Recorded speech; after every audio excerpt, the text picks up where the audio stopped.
I was driving across 3 states, coming back home from my cousin's wedding. It was almost midnight, and I'd already been driving 6 hours, having left straight from the wedding reception. I was exhausted and miserable. The same weekend, I had broken up with my girlfriend of 4 years. It didn't matter how much coffee I drank. I was near falling asleep at the wheel at any moment. I was starting to think my chances of finding anywhere to pull over were slim to none, until I saw the neon lights of a motel sign in the distance up the highway. "Thank God," I whispered as I took the next exit. Rain started falling as I drove off the highway and down the side road. It was light at first, but it quickly started to pour while thunder rolled in the distance, a low booming sound of the coming storm. I pulled into the parking lot of this little motel just off the highway. There were only 3 other cars in the parking lot, and the street light above was flickering in the growing rain and winds. "Great," I whispered to myself. "The only place out here is also the creepiest place out here." The motel was structured into 2 rows of rooms, each leading to an adjacent corner that they shared. There was only a ground floor, and each room had a large window facing the parking lot. Over each window in every room, the curtains were drawn. I noticed that only 2 rooms had light coming from inside them, room 4 and room 7. "It's just for the night," I told myself. "I'll just get some sleep and get back on the road first thing in the morning." I jumped out of my car and ran through the pouring rain. I went under the covered walkway and faced the glass door to the motel office. I stopped just before entering. I couldn't explain this sudden, creeping feeling. I turned around, looking around me at the motel. Now that I was on the walkway, I couldn't see room 4 since it was along the first row, but I could see room 7 across the parking lot. The curtain was pulled back a little behind room 7's window. At least it looked like it. It was hard to see through the blurring rain, but it almost looked like someone was there, watching me. The office door swung open. I jumped out of my skin. "Whoa! Look, buddy, you can't just stand there all night. I'm leaving in the next 10 minutes. What do you want?" I was so stunned I didn't answer at first. This desk worker was a tall man, skinny with wiry hair. He was older, in his late 60s maybe. I just need a room," I told him. "Just for the night. Sorry, I've been traveling for hours. I'm exhausted." He studied me, seeing if I was up to no good. But after a moment, he nodded and let me into the office. "You're lucky," he told me. "The guy taking over the night shift for me isn't so nice. We typically aren't supposed to give out rooms after midnight, but you look like a nice enough young man." He took my credit card information and ID. He gave me a motel key card and told me, "Room number 3. Can I ask you something?" He scowled at me. "Now that's a stupid question, isn't it, young man? Of course you can ask me something. You have a mouth, don't you? You can form a sentence, can't you? The better question is whether or not I'm going to answer you." I paused a moment. I could hear thunder roll outside, and it sounded closer. "Is there, who's staying in room 7? The old man shook his head. "I don't answer personal information like that." "Right. Yeah." I took my key card, I thanked him, and left the office. I got back in my car and started the engine. I was going to move it about 50 feet down and park it outside room 3 when I noticed someone in the rearview mirror. They were tall, wearing a heavy raincoat. They marched across the parking lot, heading straight for my car. They were carrying something, a crowbar. It must have been whoever was watching me, the person from room 7. No, my heart started racing. I knew I shouldn't have stopped here at this motel. I was about to get attacked by some maniac. He was right behind me. I threw my car into reverse, but he walked past my car and up onto the walkway. He greeted the old man at the office door as he shook off the hood of his raincoat. "Donnie," the old man said to him, "what took you so long?" He shoved the man in his shoulder. "I know you only work the night shifts, but you gotta show up on time." Donnie, the man in the raincoat, waved the crowbar at the old man. "Not my fault, Roger. I had to get the window on room 10 unstuck again. All that rain was about to come pouring in there." They walked into the office. I took a deep breath and almost started laughing. I couldn't believe I was getting all worked up over nothing. I've seen too many scary movies, I told myself as I drove my car down the parking lot and parked it in front of room 3. I got my stuff and carried all of it into the room. It was a nice little space inside. One small room with a bed in the corner and a TV set on the other side. I walked to the back wall and found a window that faced the alleyway behind the motel. "What a view," I said under my breath. Overall, it wasn't much, but it was what I needed for the night. I pulled the lock chain over the front door of the room, pulled back the curtain, and peeked out the window next to it. Lightning flashed, and I could see room 7 there across the parking lot. I waited, seeing if I saw the curtain move again just like earlier, but nothing happened. I told myself again I was just acting crazy. While I was in the shower, that's when I heard the motel room phone ring. I stayed in the shower and listened to it ring. Something didn't feel right. Eventually it stopped, and I figured it had been a mistake. I got out of the shower and got dressed. I laid down on the bed and turned on the TV. The phone started ringing again. I sat up and stared at the phone there on the nightstand, just watching it. After a half minute, it stopped again. I went back to the window and peeked out. Outside, the rain continued to fall. Lightning lit up the sky. Across the parking lot, I saw someone, standing near the window of room 7. I couldn't see their face. I couldn't tell if it was a man or a woman, but I could almost feel it. They were looking back at my room, looking back at me. They left their window and shut the curtains. I backed away from the window, and that's when the phone started ringing for the 3rd time. I took a deep breath with a shaky hand, and I picked it up off the cradle. "Who is this?" I asked. At first, there was only breathing. Then a woman's voice spoke softly. "Hey, sorry, I know this is really weird, but I called the office. I had the manager connect me with your room." "What?" I was dumbfounded at first. "What are you talking about?" "I saw you," she said. "I saw you from the window, and I'm not gonna lie, you're really handsome. Look, I really don't do this ever, but I don't know. I've been feeling so lonely. I wanted to see if you wanted to come over to my room. We could just hang out, get to know each other." I sat on the edge of my bed. I couldn't believe this was actually happening. My first thought was that this girl was drunk or on drugs. "Look, miss," I told her, "are you okay?" "I'm fine," she said with a little laugh. "Look, I'm not trying to weird you out or anything. I just thought you might be lonely too. My name's Jasmine." I hesitated, but I ignored my better instincts and told her my name. "Ethan." "Nice to meet you, Ethan. So what do you say? Why don't you come over? Do you know what room I'm in?" I picked up the phone cradle and walked to the window. I peeked and looked across the parking lot to room 7. "Yeah, I think I do." "Come over then," she said. "I'll make you a drink." "Look, I don't think this is a good idea," I told her, but I was already starting to think about the possibilities of where this could lead. Boy, wouldn't this be a story to tell, spending the night with some woman I met at a motel off the highway. But of course, anyone can be dangerous. "Look, just give me a ring if you're interested. You know what room I'm in." "Wait," I started to say, but she hung up. This was insane, I thought. There was no way this was real. It was probably a prank phone call. I went back to the window. I looked at room 7 and saw the door open. Out stepped this beautiful young woman, wearing a short black dress and a leather jacket. She had brown hair. She stood in the walkway under the cover. "Whoa," I said under my breath. "Definitely prettier than I thought you'd be, Jasmine." She seemed to be looking at my room from across the parking lot.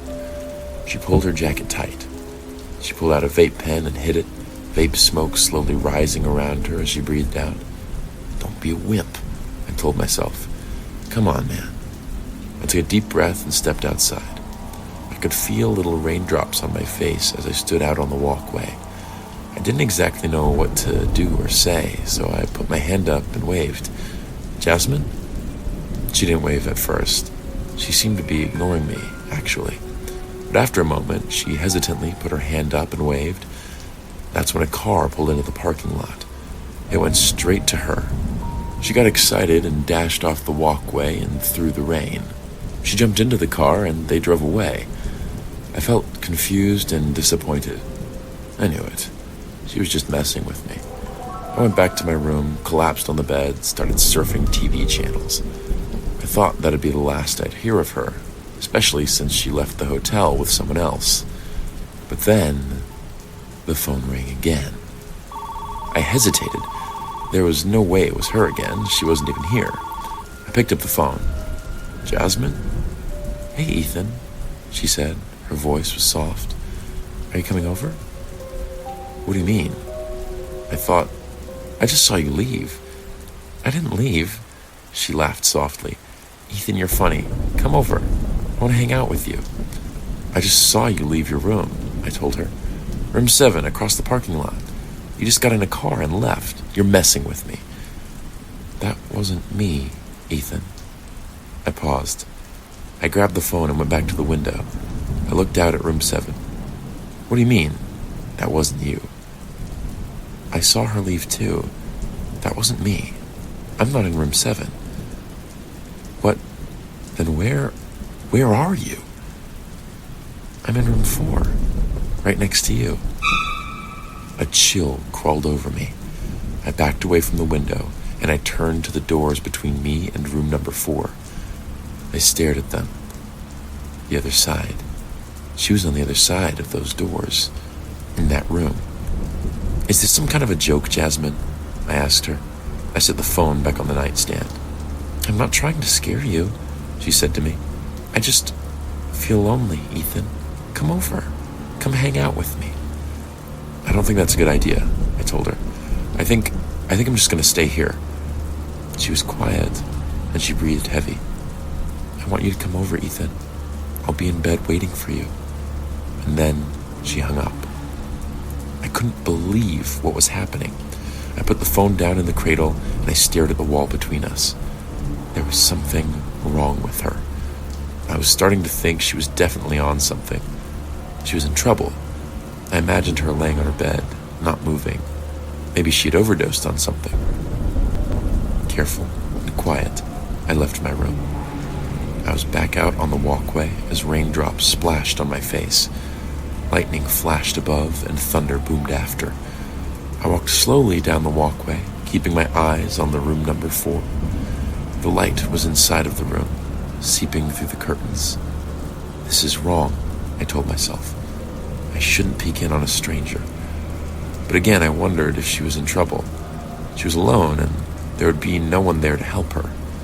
I crouched down and peeked through her window under the curtains, but I couldn't see much. I could only see the shape of her legs as they lay under the sheets in the bed, but there was no one else in the room. I waited to see if she would move, maybe roll over or something, but even after a minute, she remained completely still. I left her room and went back to my door. Come on, man, I told myself. Don't do this. Don't be creepy. But what if she was in there, lying in bed, slowly slipping away? It was then that I remembered my room had a window. I wondered if her room had a similar window and I could peek in through the back alley behind the motel. Rain poured down on me as I crept off the walkway and around the side of the building. I made sure to stay low so the man in the office couldn't see me through the windows. I snuck around to the alley behind the motel. Lightning flashed and thunder followed. I went carefully over the weeds and trash and broken glass, making my way down until I saw the window of room 4. There was a faded yellow light coming from it. Just one look, I told myself. I just need to make sure she's okay. I carefully crouched beneath the window and I slowly rose up and grabbed the windowsill with my fingers. I peeked over it and looked through the glass. The raindrops made it blurry, but I could see into her room. I could see her lying in bed under her sheets. I could see her long black hair sticking out from under the sheets and hanging off the side of the bed. She still wasn't moving, but I was getting nervous. What if she really had taken too much of something? I gulped, realizing I didn't even have my phone with me. I felt my pockets and my stomach dropped when I felt they were empty. But that's when I saw something inside of her room. No, I noticed someone. Standing in the corner of her room, in the darkness, hiding behind the dresser, there was a man. He was dressed in all black. There was something on his face, a black mask. He was holding something. It looked like a hammer, but it was too blurry with the rain to clearly see. I was scared and confused. Who was this man with her? What did he want? The man moved his head. I thought he was looking at me through the window. I ducked down quick. I held my breath, and my instincts were screaming for me to run. Carefully, I rose back up. I was going to peek back through, but he was right there at the window. He looked back at me through the glass. I jumped back and almost screamed. I stood still and my skin crawled as he watched me through the glass. Slowly, he raised his hand to show me what he was holding. It was a meat cleaver, a large meat cleaver, and even through the glass, I could see it was stained red.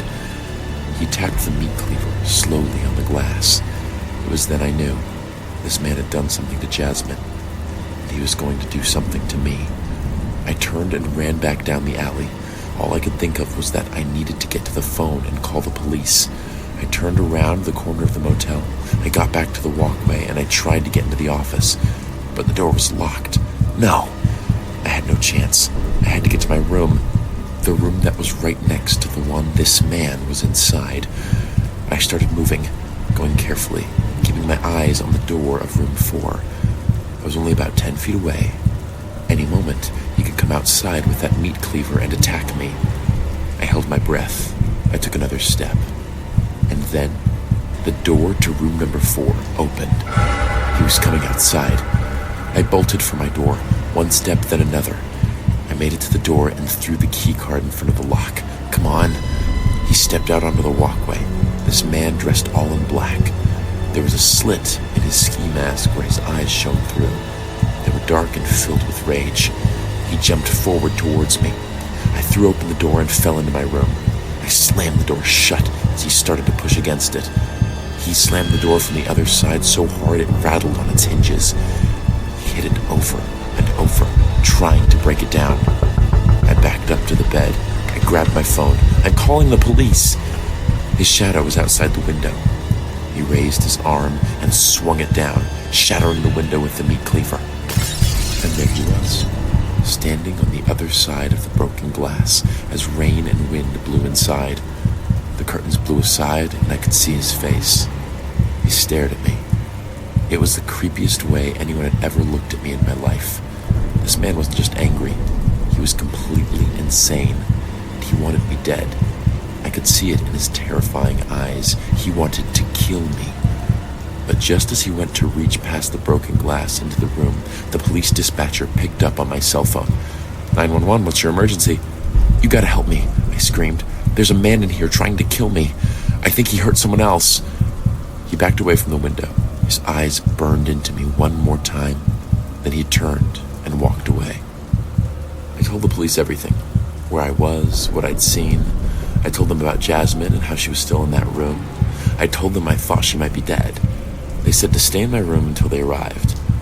I watched through the broken window as that man walked across the parking lot. He carried a large, black bag. He got inside a dark van at the other end of the lot, one I hadn't noticed before because it was parked in the shadows behind the motel. I watched that dark van speed out of the parking lot and onto the highway. He was getting away. This killer was getting away. I finally left my room. I ran fast to room number 4. The door was already open. I went straight to the bed where I could see Jasmine under the sheets. All I saw was her hair and the shape of her body. Jasmine? I grabbed her shoulder, only it didn't feel like a person's shoulder. It felt fake. It felt stiff. I pulled the sheets back. It wasn't a woman underneath the sheets. It was a mannequin in a black wig. I didn't understand it at first, and at the same moment, I saw something even stranger out of the corner of my eye. The bathroom was completely lined with plastic sheets. Most of them were clear, but some of them were splattered and stained in something red. There was something there in the tub he had left behind. A hacksaw. My stomach started to churn. I wanted to throw up. What was this psychopath doing in here? I finally started to realize it. There never was a Jasmine. There was no woman in here asking me to come over. It was that man, the whole time. He had been standing in the corner where I saw him earlier. He was waiting for me to come into this room, to find who I thought was Jasmine in bed. He would have attacked me with that meat cleaver and God only knows what he would have done with me in that bathroom. I could hear the police sirens in the distance, and that's when the phone on the nightstand started to ring. My hand was shaking. I knew I shouldn't go to that phone ringing next to that creepy mannequin in the bed, but the sick curiosity drove me to answer it. I didn't even have to say hello. I was pretty convincing, wasn't I? A man's voice said. He raised his voice, and he spoke like Jasmine. "Oh, Ethan, please come over." He started laughing. "I have to admit, man, you were pretty fun. But don't think I'm done with you." "Who are you?" I demanded. I turned to the open doorway. I could see the red and blue lights approaching down the dark highway towards the motel. "Why me? Why are you trying to kill me?" He was quiet, and his silence was almost scarier, like he was somewhere out there watching me. And then he spoke. "There's a lot of miles to go on the highway, Ethan. I think you've got a long way to get home. Drive safe. You never know what kind of people are out there." And then he said something that nearly made my heart stop. "I'll see you soon, out on the road."